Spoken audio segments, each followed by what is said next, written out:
Om Vishnu Padaya Krishna Prasthaya Bhutale Srimati Bhakti Vedanta Swaminiti Namani Namaste Saraswati Deve Gauravani Pracharaneni Visesha Shunyavadi Paschatya Desatavani Vande Shri Krishna Chaitanya Nityananda Sahodato Gaudodaya Pushpavanto Chitro Samdo Tamodo.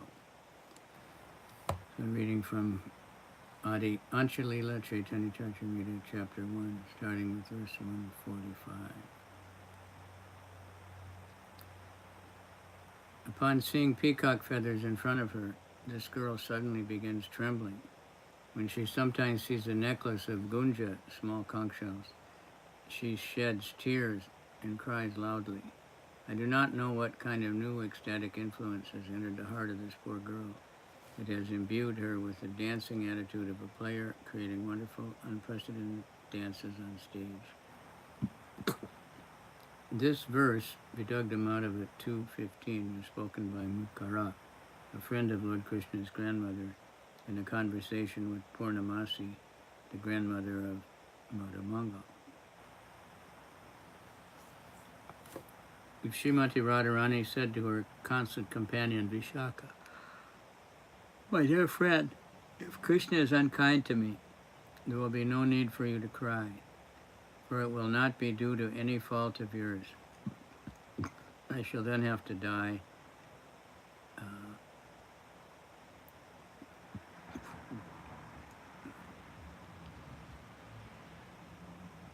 It will not be due to any fault of yours. I shall then have to die, but afterwards please do one thing for me.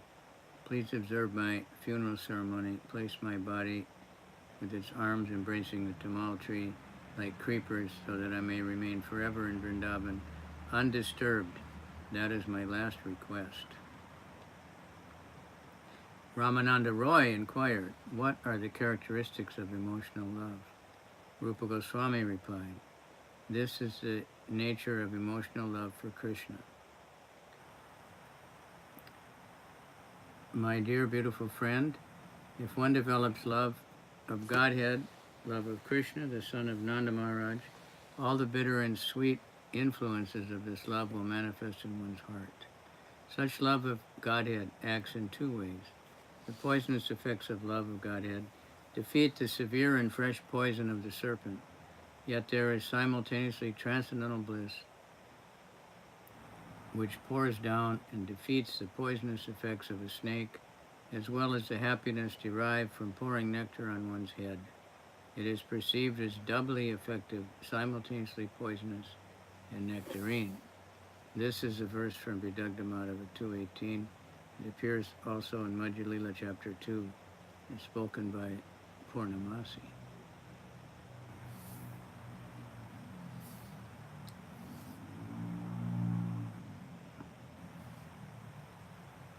Ramananda Roy further inquired, "What are the natural characteristics of awakening love for Godhead?" Rupa Goswami replied, "These are the natural characteristics of love of Godhead. When one hears praise from his beloved, he outwardly remains neutral, but feels pain within his heart.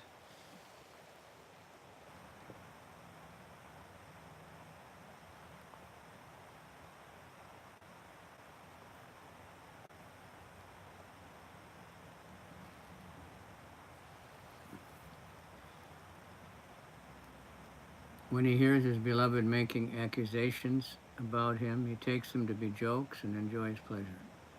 When he finds faults in his beloved, they do not diminish his love, nor do the beloved's good qualities increase his spontaneous affection. Thus, spontaneous love continues under all circumstances. That is how spontaneous love of Godhead acts within the heart." This verse from the Vidagdhamadava is spoken by Purnamasi, the grandmother of Madhamangal and mother of Sandipani Muni. Revelation. Upon hearing my cruelty, moon-faced Radharani may establish some kind of tolerance in her aggrieved mind, grieved heart, but then she might turn against me. Or indeed, being fearful of the lusty desires invoked by the bow of formidable Cupid, She might even give up her life. Alas, I have foolishly uprooted the soft creeper of her desire just when it was ready to bear fruit. Having been very cruel to Radharani, Krishna is repenting in this way. He dug them out of a 240. Desiring the happiness of his association and embraces, my dear friend, I disregarded even my superiors and relaxed my shyness and gravity before them. Furthermore, although you are my best friend, more dear to me than my own life, I have given you so much trouble.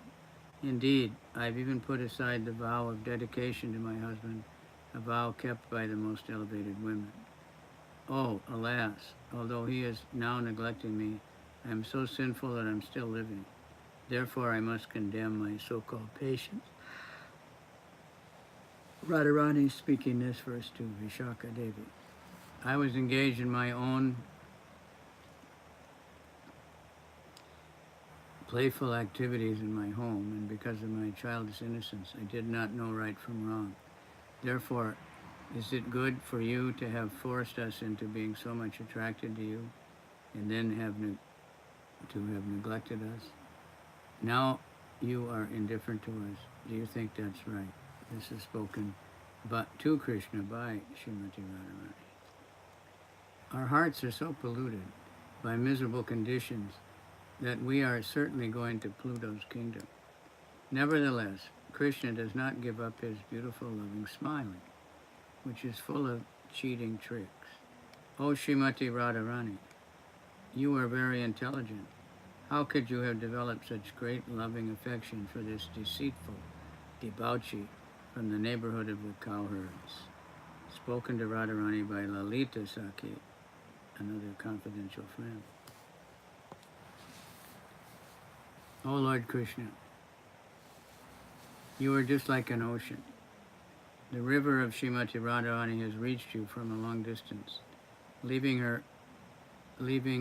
far behind the tree of her husband, breaking through the bridge of social convention, and forcibly crossing the hills of older relatives, coming here because of fresh feelings of love for you. That river has now received your shelter, but now you are trying to turn her back by the waves of unfavorable words. How is it that you are spreading this attitude? This is spoken to Lord Krishna by Purnamasi. Ramananda Roy further inquired, how have you described Vrindavan, the vibration of the transcendental flute, and the relationship between Krishna and Radhika? Please tell me all this, for your poetic ability is wonderful. After offering obeisances to Ramananda Roy, Rupa Goswami gradually began answering his questions. The sweet, fragrant honey oozing from the newly grown mango buds is again and again attracting groups of bumblebees, and this forest is trembling with the softly moving breezes from the Malaya hills, which are full of sandalwood trees. Thus, the forest of Vrindavan is increasing my transcendental pleasure. That was spoken by Krishna. My dear friend, see how this forest of Vrindavan is full of transcendental creepers and trees. The tops of the creepers are full of flowers, and intoxicated bumblebees are buzzing around them, humming songs that please the ear and surpass even the Vedic hymns. This verse was spoken by Balaram to his friend Sridham. My dear friend, this forest of Vrindavan is giving great pleasure to our senses in various ways. Somewhere, bumblebees are singing in groups, and in some places, mild breezes are cooling the entire atmosphere. Somewhere, the creepers and tree twigs are dancing, and malika flowers are expanding their fragrance, and an overabundance of juice is constantly flowing in showers from pomegranate fruits. This is spoken by Krishna to his friend Madhumangal. The flute of Krishna's pastimes measures 3 fingers in length and is bedecked with Indranila jewels. At the ends of the flute are Aruna gems, rubies, glittering beautifully, and between its ends the flute is plated with gold and set ablaze by diamonds. This auspicious flute, pleasing to Krishna, is glittering in his hand with transcendental brilliance. spoken by to Lalita by Purnamasi. My dear friend the flute, it appears that you have been born of a very good family. For your residence is in the hands of Sri Krishna. By birth you are simple and not at all crooked. Why then have you taken initiation into this dangerous mantra that enchants the assembled gopis? Spoken by Radharani.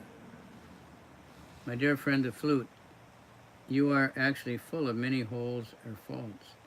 You are light, hard, juiceless, and full of knots. But what kind of pious activities have engaged you in the service of being kissed by the Lord and embraced by his hands? Spoken by Chandavali Saki, the gopi competitor of Radharani. The transcendental vibration of Krishna's flute blocked the movements of the rain clouds, struck the Gandharvas full of wonder, and agitated the meditation of great saintly persons like Sanaka and Sananda. It created wonder in Lord Brahma, wrought intense curiosity that agitated the mind of Bali Maharaj, who was otherwise firmly fixed, made Maharaj Ananta, the carrier of the planets, whirl around, and penetrated the strong coverings of the universe. Thus the sound of the flute in the hands of Krishna created a wonderful situation. Spoken by Madhamangal, a cowherd friend of Krishna. So all of this is from Vidagdha Madhava.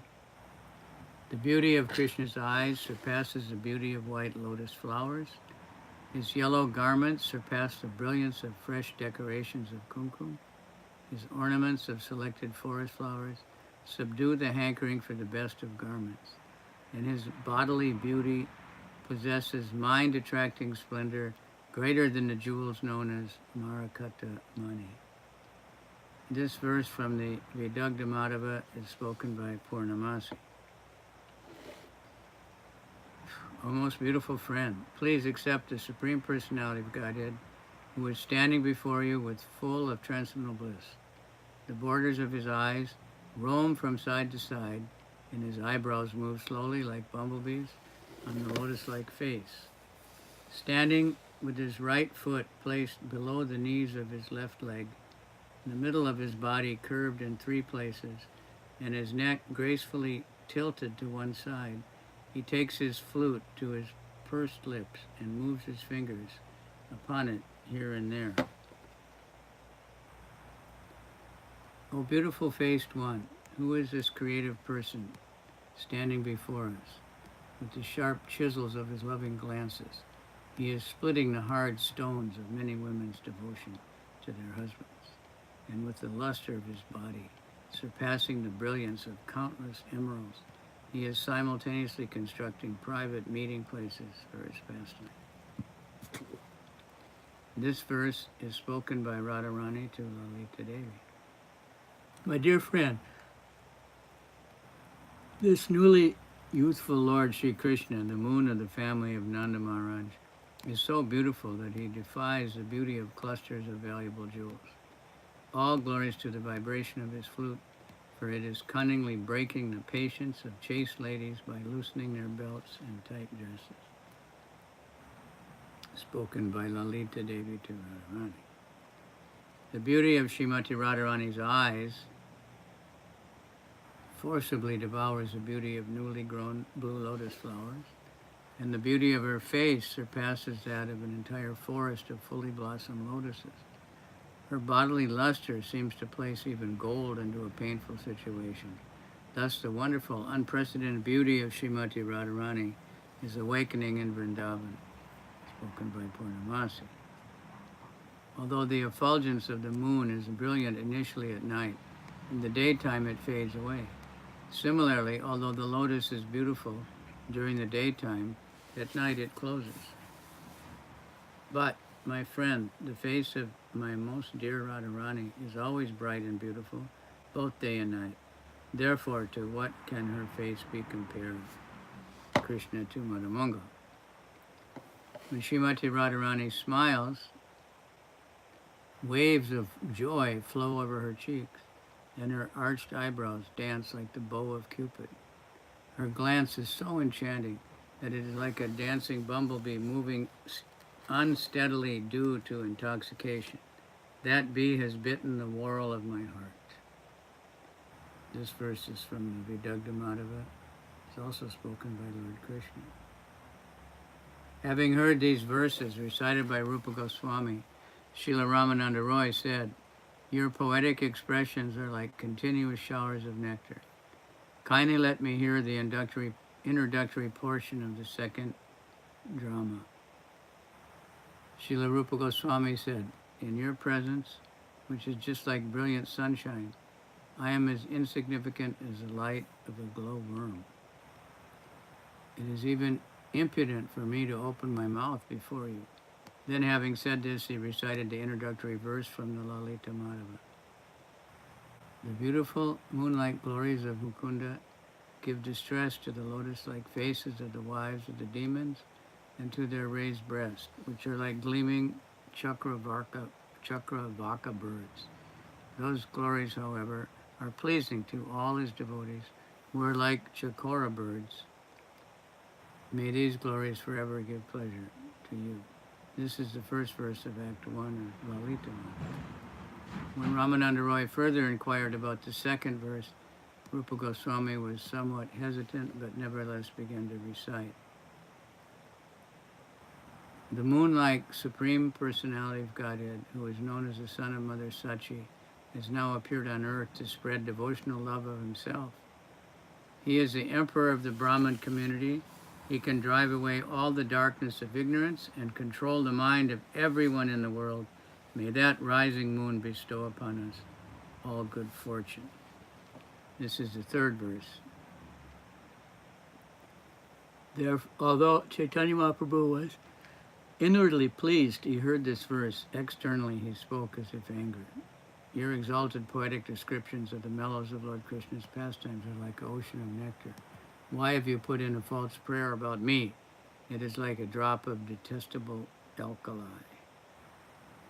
Ramananda Roy objected. It is not alkali at all. It is a particle of camphor that is put into the nectar of his exalted poetic expression. Caitanya Mahaprabhu said, "My dear Ramananda Roy, you are jubilant at hearing these poetic expressions, but I am ashamed to hear them, for people in general will joke about the subject of this verse." Ramananda Roy said, "Instead of joking, people in general will feel great pleasure in hearing such poetry, for the initial remembrance of the worshipful deity invokes good fortune." Ramananda Roy inquired, "By which subdivision of style do the prayers enter?" Rupa Goswami then began to speak specifically about this subject. While dancing on the stage, after having killed the ruler of uncivilized men, Kamsa, Lord Krishna, master of all arts, will at the proper time accept the hand of Srimati Radharani, who is qualified with all transcendental attributes. Lalita Madhava. This introduction is technically called Udgat Yaka, and the whole scene is called VT.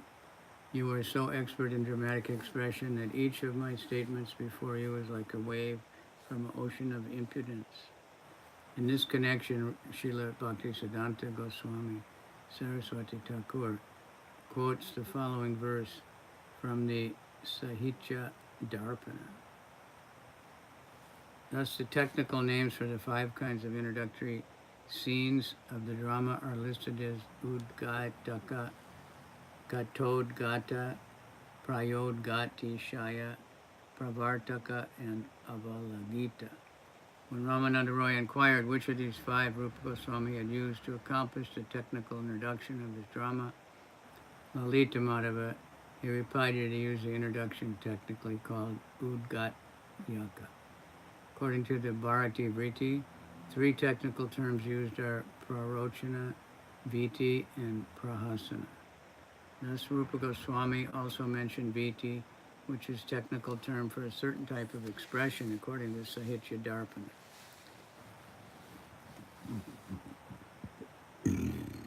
The Viti beginning of a drama consists of only one scene. In that scene, one of the heroes enters the stage and by means of opposing statements uttered by a voice from the sky. Off stage, he introduces the abundant conjugal mellow and other mellows to some degree. In the course of the introduction, all the seeds of the play are planted. This introduction is called Udgat Yaka because the player dances on the stage. This term also indicates that the full moon enters the stage. In this case, when the word Natata, dancing on the stage, is linked with the moon, its meaning is obscure, but because the meaning becomes very clear when the word is linked with Krishna, it is called Udgat Yaka. Ramananda Roy used highly technical terms when he discussed this subject with Rupa Goswami. Rupa Goswami stated that Ramananda Roy was a greatly learned scholar of bona fide dramatic composition. Thus, although Rupa Goswami was quite fit to answer Ramananda's question, due to his Vaishnava humility, he said that the words were impotent. Although both Rupa Goswami and Ramananda Roy were scholarly experts in composing poetry and presenting it strictly according to Sahitya, Darpana, and other Vedic literatures. To explain an unclear word, men generally join it with other words. Such an attempt is called Udgat Yaka. This is quoted also.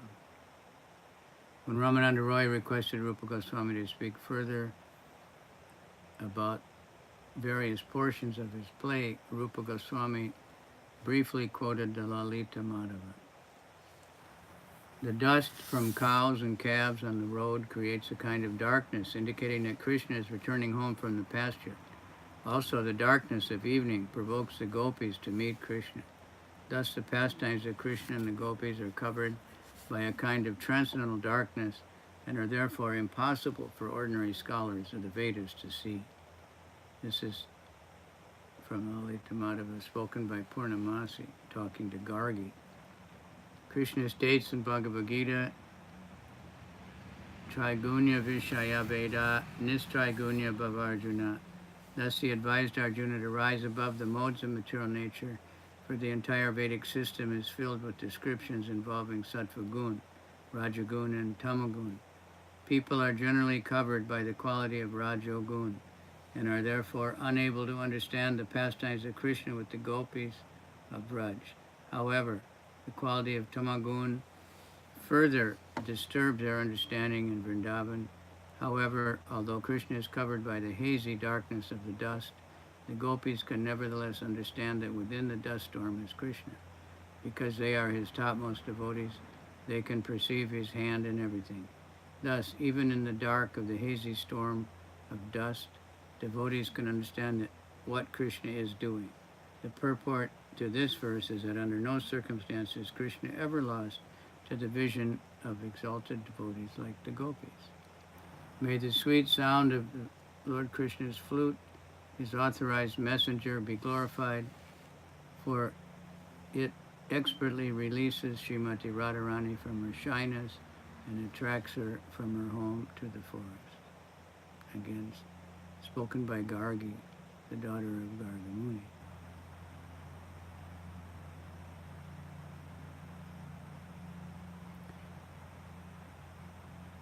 My dear friend, who is the fearless young man?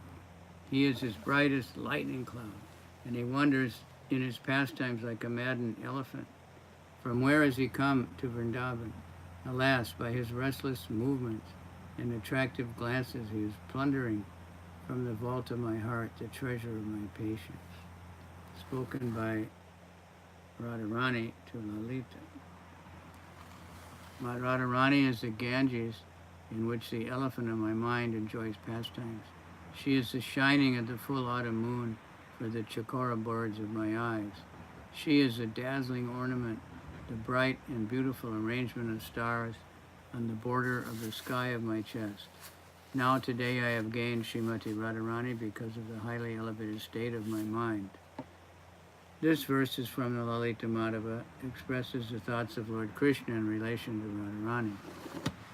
After hearing this, Ramananda Roy submitted at the lotus feet of Caitanya Mahaprabhu the super excellence of Srila Rupa Goswami's poetic expression and began to praise it as if he had thousands of mouths. Ramananda Roy said, "This is not a poetic presentation, it is a continuous shower of nectar. Indeed, it is the essence of all ultimate realizations, appearing in the form of plays." The wonderful descriptions of Rupa Goswami are superb arrangements to express loving affairs. Hearing them will plunge the heart and ears of everyone into a whirlpool of transcendental bliss. What is the use of a bowman's arrow or a poet's poetry if they penetrate the heart but do not cause the head to spin? Without your mercy, such poetic expressions would be impossible for an ordinary living being to write. My guess is that you have given him the power. Chaitanya Mahaprabhu replied, I met Rupa Goswami at Prayag and he attracted and satisfied me because of his qualities. Purport. Supreme Personality of Godhead is not partial to some and neutral to others. One can actually draw the attention of the Supreme Personality of Godhead by service. Then one is further empowered by the Lord to act in such a way that everyone can appreciate his service. This is confirmed in Bhagavad Gita 4:11. Ye yatamam prapadyante tam sataiva bhajamyaham. Krishna is responsive if one tries to render his best service to the Lord, and the Lord gives him power to do it. Krishna also says in Bhagavad Gita, Tesham satyata yuktanam bhajatam priti purvakam tadami buddhi yogam tam yenamam upayanti te. To those who are constantly devoted to me, serving me with love, I give the understanding by which they can come to me. Sri Caitanya Mahaprabhu bestowed his special favor upon Rupa Goswami because Rupa Goswami wanted to serve the Lord to the best of his ability. Such is the reciprocation between the devotee and the Lord in the discharge of devotional duties. Chaitanya Mahaprabhu praised the metaphor and other literary ornaments of Srila Rupa Goswami's transcendental poetry. Without such poetic attributes, there is no possibility of preaching transcendental melodies. Chaitanya Mahaprabhu requested all his personal associates to bless Rupa Goswami so that he might continually describe the pastimes of Vrindavan, which are full of emotional love for Godhead. Chaitanya Mahaprabhu said, Srila Rupa Goswami's elder brother, whose name is Sanatan, is such a wise and learned scholar that no one is equal to him. Chaitanya Mahaprabhu told Ramananda Roy, Sanatan Goswami's renunciation of material connections is just like yours. Humility, renunciation, and excellent learning exist in him simultaneously. I empowered both of these brothers to go to Vrindavan to expand the literature of bhakti. Purport. Chaitanya Mahaprabhu informed Ramananda Roy that he and Sanatan Goswami had engaged equally in devotional service after giving up all relationships with material activity. Such renunciation is a symptom of an unalloyed devotee engaged in the service of the Lord with no tinge of material contamination.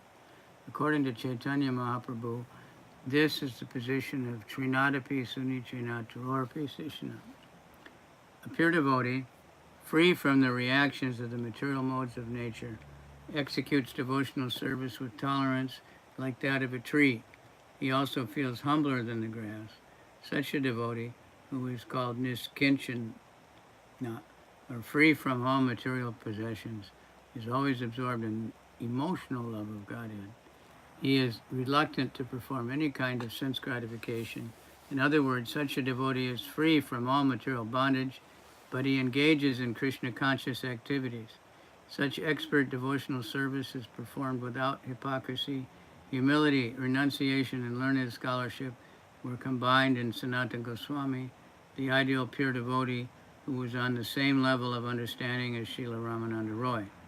Like Ramananda Roy, Sanatana Goswami was fully cognizant, expert in all the conclusions of devotional service, and was therefore able to describe such transcendental knowledge. Ramananda replied, My Lord, you are the Supreme Lord. If you like, you can cause even a wooden doll to dance. I see that the truths regarding transcendental melodies that you expounded through my mouth are all explained in the writings of Rupa Goswami.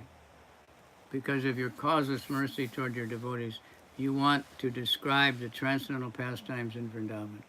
Anyone empowered to do this can bring the entire world under your influence. Purport. This passage parallels the statement of Krishna Shakti Vina Nahi Tara Pravartana, which means that unless empowered by the Supreme Personality of Godhead, Krishna, one cannot spread the holy name of the Lord throughout the entire world. Under the protection of the Supreme Personality of Godhead, a pure devotee can preach the holy name of the Lord so that everyone may take advantage of this facility and thus become Krishna conscious. When Caitanya Mahaprabhu then embraced Rupa Goswami and asked him to offer prayers at the lotus feet of all the devotees present, Advaita Charya, Nityananda Prabhu, and all the others showed their causeless mercy to Rupa Goswami by embracing him in return. Seeing Caitanya Mahaprabhu's special mercy towards Sri Rupa Goswami and seeing his personal qualities, all the devotees were struck with wonder.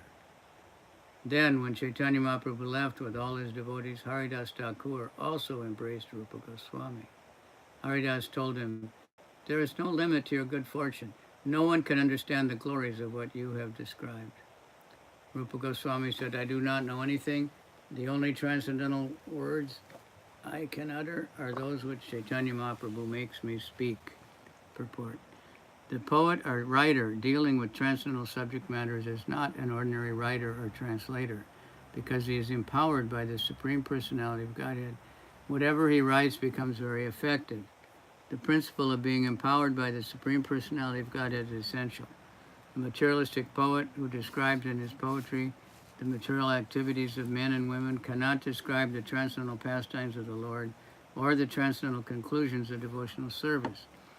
Sanatana Goswami, Srila Sanatana, has therefore warned all neophyte devotees that one should not hear from the mouth of a non-Vaishnava. One should not hear anything about Krishna from a non-Vaishnava. Milk touched by the lips of the serpent has poisonous effects. Similarly, talks about Krishna given by non-Vaishnava are poisonous. Unless one is fully unalloyed devotee of the Lord, one should not try to describe the pastimes of Krishna in poetry, for it will be only mundane. There are many descriptions of Krishna's Bhagavad Gita written by persons whose consciousness is mundane and who are not qualified by pure devotion. Although they attempted to write transcendental literature, they could not fully engage even a single devotee in Krishna's service. Such literature is mundane, and therefore, as warned by Sri Sanatana Goswami, one should not touch it. Although I am the lowest of men and have no knowledge, the Lord has mercifully bestowed upon me the inspiration to write the transcendental literature about devotional service. Therefore, I offer my obeisances at the lotus feet of Sri Caitanya Mahaprabhu, the Supreme Personality of Godhead, who has given me the chance to write these books. Bhakti Rasamrita Sindhu 112.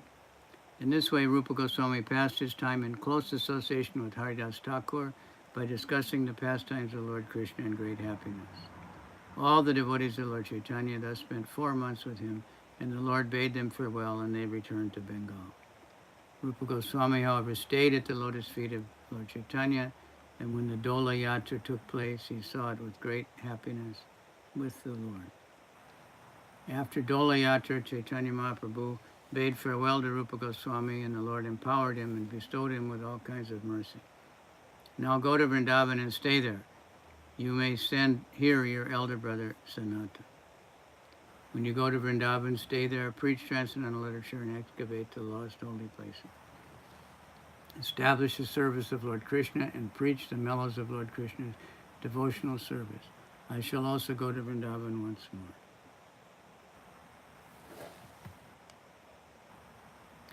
Rupa Goswami took leave of all the devotees and returned to Vrindavan by the path through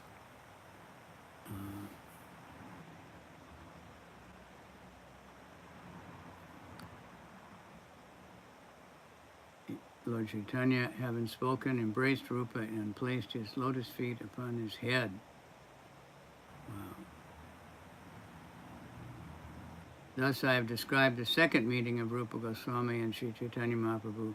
Anyone who hears this will certainly attain shelter at the lotus feet of Sri Caitanya Mahaprabhu.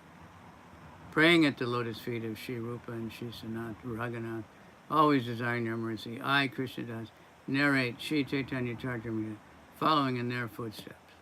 Thus end the Bhaktivedanta purports of Sri Caitanya Caritamrta, Anchalila, first chapter, describing the second meeting of Srila Rupa Goswami and Sri Chaitanya Mahaprabhu. Go Ranga. Thank you. If anybody's listening, at least I could hear it. So, and I think Krishna heard it. It's so exciting. This chapters I haven't read for some time, but it's a whole nother world now from the first time I read them. So I might have possibly made a little bit of advancement.